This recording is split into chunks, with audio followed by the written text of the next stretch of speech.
Morning students, welcome back to operating system class.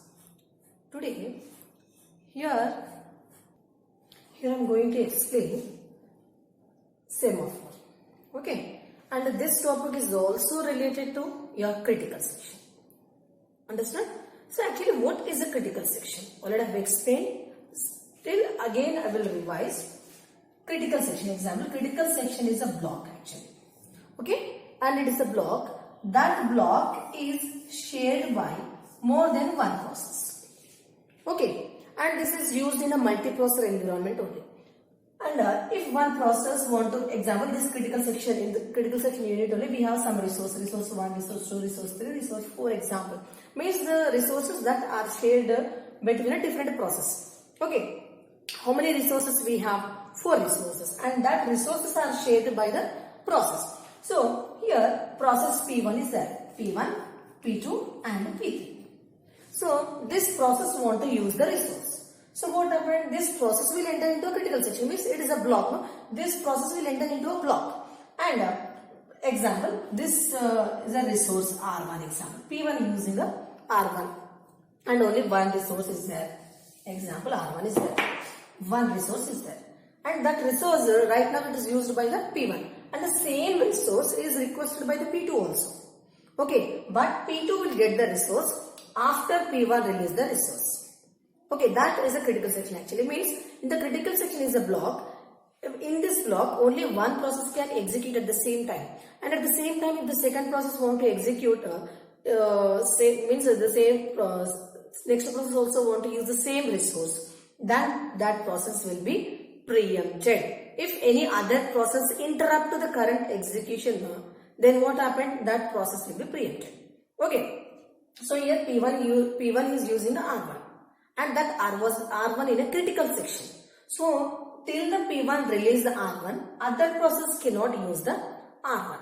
Okay. Actually that is the critical section block. When we use the critical section, when more than one process is there and common resources are there, and whatever resources are there that are used by different process.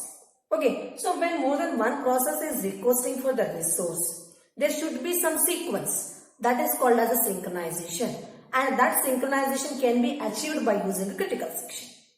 Okay, so for this critical section only, critical section means it is a block, and in that block only one process can enter into that section. If one process is there inside that section, another process cannot enter into that section, because that is a restricted area when one process is using. And if another process want to use the same resources, they need to wait till the current process release the resource. That is the current section block. This is a critical section block, sorry. Okay, critical section block means that block can be used by only one process at a time. If any other process interrupt, when any other process request for the same block, that process should wait till the current process release the resources. Okay. So how to achieve the critical section? Already I have given some solution. First one is the Peterson solution. Next locking I have given, and locking with key also I have given in the last class I have given. Okay, so you can preempt other process to enter into the critical section. Still, if any process is using the critical section. You understood? Here, if one process is in the critical section, no other process can enter into the critical section. If any other process want to use the resource at the same time, means if any other process interrupt, that process will be preempted, but that process will not enter into the critical section when one process is in the critical section. So you can achieve the critical section using the Peterson solution, but Peterson solution is means in the Peterson solution maximum there are only 2 processes. If multiple processes are there, that Peterson solution is not suitable. So that I have already explained, locking and key, locking with key also in the last class I have explained. So the next technique which is used to achieve the critical section without any interrupt is a semaphore. So in the semaphore, here what we'll do is we'll use one integer. Actually it is a non-negative integer.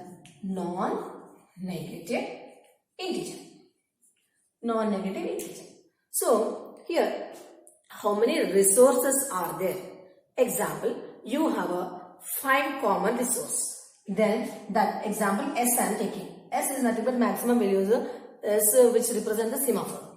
S equals to 4 means there are 4 resources. It is a non-negative integer. How many resources are there that are assigned to that variable, semaphore's variable? Clear? So semaphore is a non-negative integer and it uses the signaling mechanism to control the critical section. Okay, signaling mechanism. Example, what I said, critical section is a block and that block contains the shareable resources, common resources that block contains. So if any process want to use that shared resources, first they should enter into a critical section. Okay, so if any process want to enter into the critical section, that critical section should give a one signal, it should give a one system call. That is a wait system call. Okay, next, when any process completed its execution, again it should give the signal, again it should give the system call. That is the signal system call. So that is why semaphore is completely based on the signals. How many signals we have here? 2 signals. And what is the main purpose of this critical semaphore? It is used to control the critical section block. Critical section block means whenever any process want to enter into critical section, okay, they have to check the wait system call. If any process is completed the execution, then that process has to give the signal system call. Okay, so it is used to control the critical section. Okay, actually how it is controlling? Whenever any process is request for any common resource, it should give the wait system call. And if any process completed the execution, again it should give the signal system call. Okay, based on system calls, it will give the resource and it will take back the resources. So in that way, it is controlling the critical section block. Okay, actually what is the main purpose of the semaphores? It is used to provide mutual exclusion. It is used to provide mutual exclusion in a critical section. Mutual exclusion means it is used to achieve the mutual exclusion. Mutual exclusion means if one process in the critical section, another process should wait. Another process should not enter the critical section when process is running inside the critical section block. That is called as a mutual exclusion. So using the semaphores, actually what it is providing? It is providing a mutual exclusion in a critical section block. Okay, so but how it is doing? By using a one non-negative integer. It is very, very, very important. What semaphores is using? It is using one non-negative integer. Clear? So here in a semaphores we are using 2 system calls. One is a wait and the second one is a signal.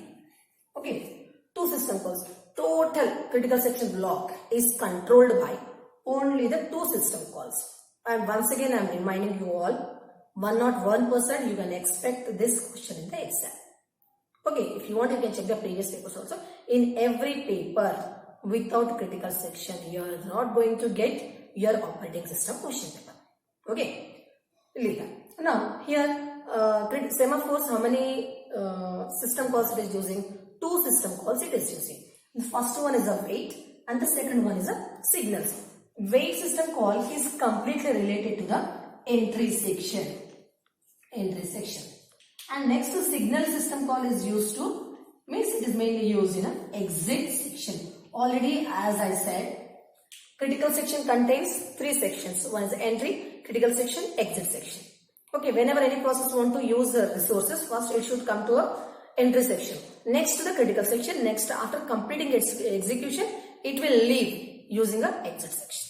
Okay, so here wait system call is used to control the entry section and signal system call is used to control the exit section. Okay, wait system call for the entry section. Signal system call is for the exit section. Okay, so now we'll discuss about each and every system call. First we'll discuss wait system call. As I said, wait system call is related to entry section. Wait system call is related to entry section. Okay, so whenever any process want to enter into a critical section, first that should give the wait system call. Okay, so actually the wait system call, what we are doing, if any process want to enter into the critical section, as I said, that process should perform the wait system call. So in the wait system call, what we are doing is, we are checking how many resources are there. If that resources are less than or equals to 0, then we'll make the requesting process to wait till the resources are equals to the 1. Minimum it is equals to the 1. Okay, I'll repeat. If any process want to enter into a critical section, first it should do the wait system call, because wait system call is related to the entry section. In the wait system call, using the wait system call, what we are doing, in the wait system call, first we are checking how many resources are there. If the resources are greater than 0, then that process can get the resources when the resources are allocated to that process. But if the resources are less than 0 or equals to 0, that process should wait. Clear? Now, when resources are greater than 0, if the resources are allocated to that process, then what we are doing, we are decrementing the number of resources in a critical section. Clear? Here I write the code.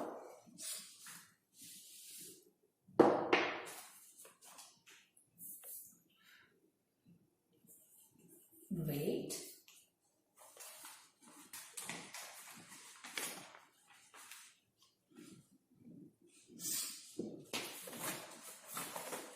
Wait S. While S less than or equals to 0. Here I am giving a semicolon. You check it. Next, S minus minus. Okay.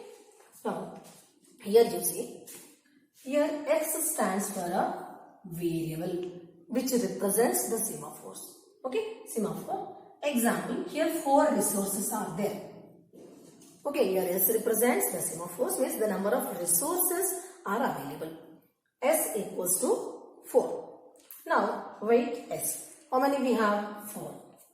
While S less than or equals to 0, then here we are terminating the loop.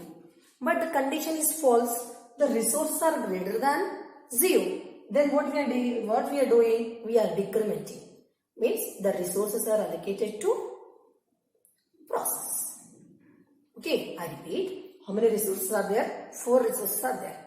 Now, there is a wait system call from a process. How many resources are there? 4. Here we are checking why S less than or equals to 0, because every time it should decrement. That is why here I am using a loop. S less than or is equals to 0. Then what happened? The process should wait. So here you can give the wait or some 100 or like time also you can give. Okay, but here we are not using wait system call. So, but here resources are 4, means it is greater than 0. The condition is false. So, when this condition is false means the process is entered into a critical section. So, when the process is entered into critical section, what I said, here we will decrement the integer value. Okay, basically it was 4. Now it is S minus minus means now it is 3 because one resource is allocated to a process. Okay. Now, example here I will give P1, P2, P3, P4, not P4. Okay, P3 will take resources, only 2 will take. Example. Okay, how many resources are there? 2 resources are there. Okay, now here S equals to 2. Condition false. Okay, now we will decrement. S greater than 0. So here we won't check. Now S minus minus. S value is 2. Now it is 1. So one resource is allocated to process P1. Now again P2 is requesting for the resource. Now what is the S value? 1. 1 greater than 0. Condition false. Again it is decremented. 1 equals to 1 minus 1 means it is 0. Now S equals to 0. Here I have given S less than or equals to 0. Condition is true. Then the requesting process P3 should be in a waiting state. And when it will get the resource? When any process P1 or P2 release the resources, and when they will increment the S, then P3 will get the resources. Understood? And when this should happen, whenever any process enters into a critical section, in the entry section only this code should be checked. Okay, if this is verified, then the process can use the resources. This is the first system call, wait system call. Clear? You can take this screenshot.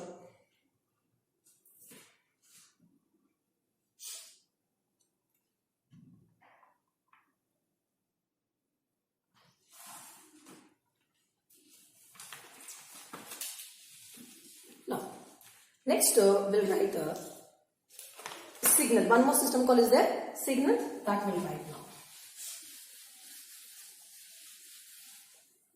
The next one is a signal.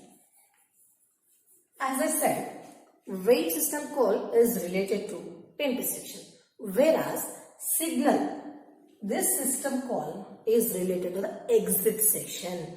When the process will get the exit section, when process completed its execution, then it will come to exit section. So, when process completed the execution, it will release all the resources which are given to that process. So, at that time, what happened is, this integer value is there, no? That will be incremented. Okay. So, using the signal here, what we are doing? We are incrementing the semaphore's integer value signal as S plus plus. You can write like this, wait, yes, this is the first one, this is the entry section, this is the exit section. Here, wait, while S less than or equals to 0, S minus minus. So what we are doing here, when any process is requesting, here we are decrementing. Okay. And because means here we are giving the resources. When you give the resources, this integer value will be decremented. But when you collect the resources, whatever you have given by using a wait system call, okay, whatever resources are given to a process using a wait system call, that are recovered using a signal. Means here the process will complete the execution, it will release. So when process will release the resources, then one incremented that integer value is there, no? That will be incremented. Okay, wait for a decrement and a signal for the increment. When wait will be called, when the process is requesting, the resources are available and the resources will be given to that process. Then what happened? It will be decremented. And when the process execution is over, that resources are given back to operating system. Then what happened? This integer value will be incremented because resources are added. Here the resources will be deducted using a wait, and using the signal the resources will be added. So that is why the number will be incremented. Using a wait the number will be decremented. Clear? So this is about semaphores, two system calls, wait, and from here I will give you one picture. You will come to know how the resources will be allocated. Okay. Now you can see this. Here, how many processes are there? Two processes are there, P1 and P2. Okay. So here, both P1 and P2, both are non-critical section. Means they are not entered into a critical section. Okay. When they both P1, P2, when they are not entered into critical section, then the semaphore value equals to 1. Means one resource is available. Now, this is a step 1. This is a step 1. Now you see the step 2. In the step 2, P1 entered into a critical section. But basically, P1 was in a non-critical section. At that time, S equals to 1. But when P1 enters into a critical section, then S equals to 0. As I said, when any process enters into a critical section, it will give the wait system call. When the resources are available, it will decrement the integer value. So it is decremented the integer value, S equals to 0. Okay, now P2, again it is still executing in a non-critical section. Clear? First P1 in a P1 and P2 non-critical section. Only one resource is available, S equals to 1. And next, in the second step, P1 enters into a critical section. When it will enter into a critical section, what happened? Whatever resource is given, that is whatever resource is there, that is given to a P1. So what happened indirectly? S equals to 0 because we'll decrement when the resource is given to the process. Now come to the P2. P2 again still it is in a non-critical section only. Now come to the third one. P1 still it is executing the critical section. Then when any process is executing the critical section, it is not released the resource. So still S equals to 0. Now in the third step, step 3, P2 is requesting for a resources, but resources are not available. When this P2 will get the resource, when P1 release the resource, then P2 will get the resource. Now come to the fourth step. In the fourth step, P1 exit. P1 exit means when the process will be exit from the critical section, when it will give the signal system call. So when it will give the signal system call, then S equals to 1 because using a system signal call, one value will be incremented to the integer. Using a weight will decrement, but using the signal will increment. So here it will give the signal system call. Signal. So what happened? 1 will be incremented to the previous value. Previously it was 0. Now 0 plus 1. Now S equals to 1. So if S equals to 1, then this resource is allocated to a P2. Then we can update S equals to 0 again. Clear?